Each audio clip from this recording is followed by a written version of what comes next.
public broadcasting must be carefully located and cemented in the technological continuum, which is taking people beyond engaging with media to themselves being media.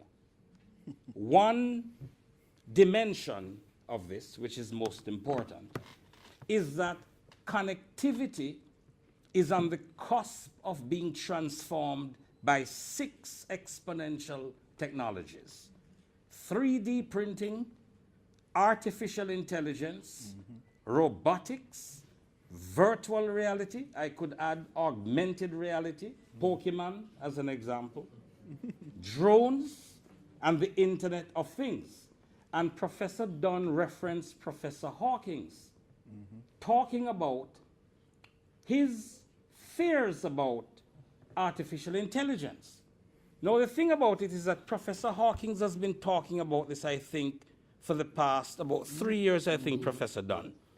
The United Kingdom Parliament has just seized on this issue, saying they need to set up a commission immediately because governments don't seem to appreciate the transformation which is already on the way. And I say already on the way because I had the privilege about 2 months ago of attending the Singularity University Conference in California with the very people who are behind these technologies.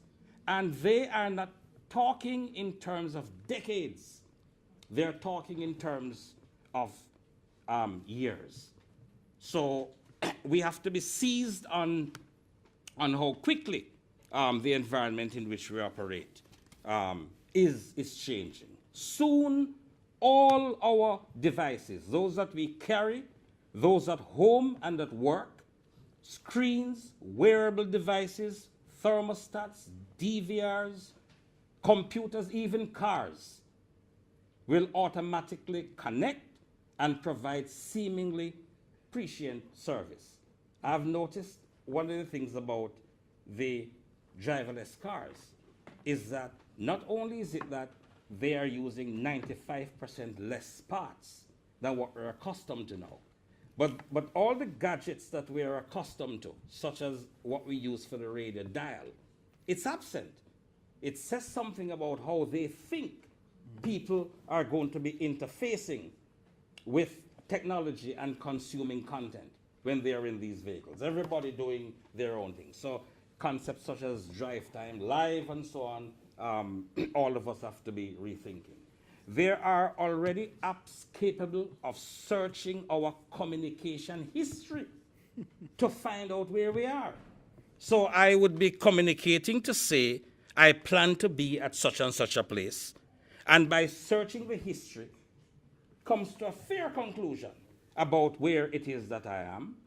Then use GPS to confirm the location, triangulate with Google Maps, and then tell me what time I should leave if I want to get home by a certain time because of traffic.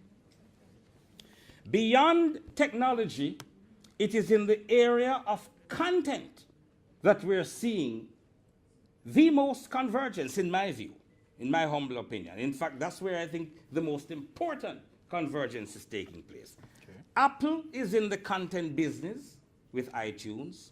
Google Play is a content business. Amazon is a content business.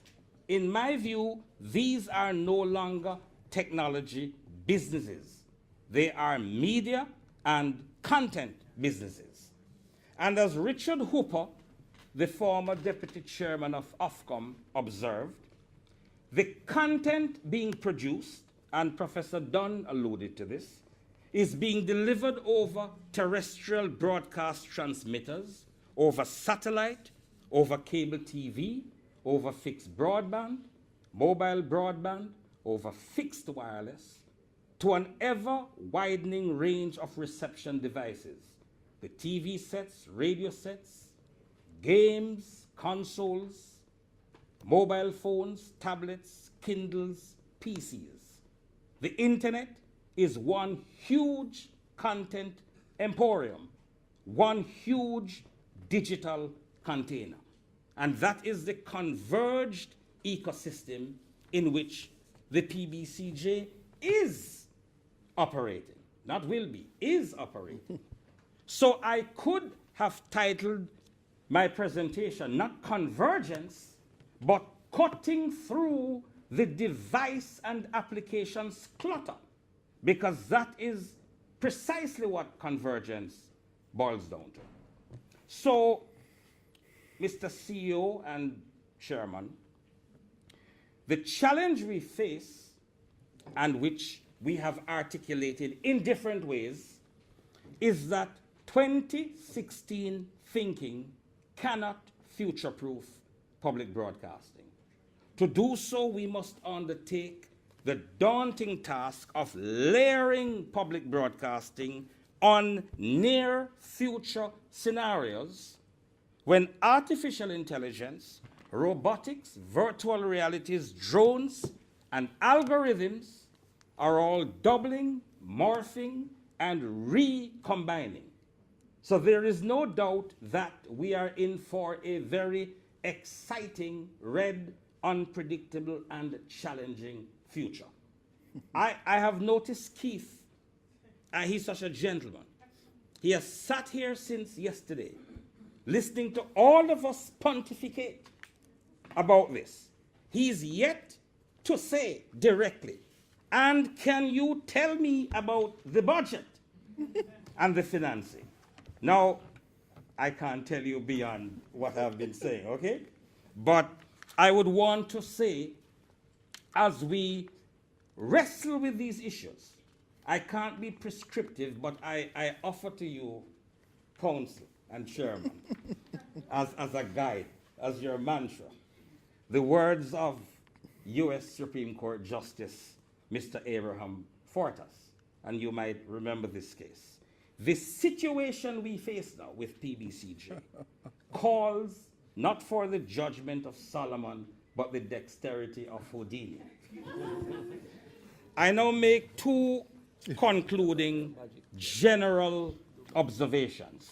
The first is this: whatever the meaning of public broadcasting may be in the future, because I think that is also up for interrogation, a central feature, restating something that Prof. Dunn said, will be delinking of content provision and content delivery, because the post-broadcast era is immersive, dynamic, multimodal, and delivery platform agnostic.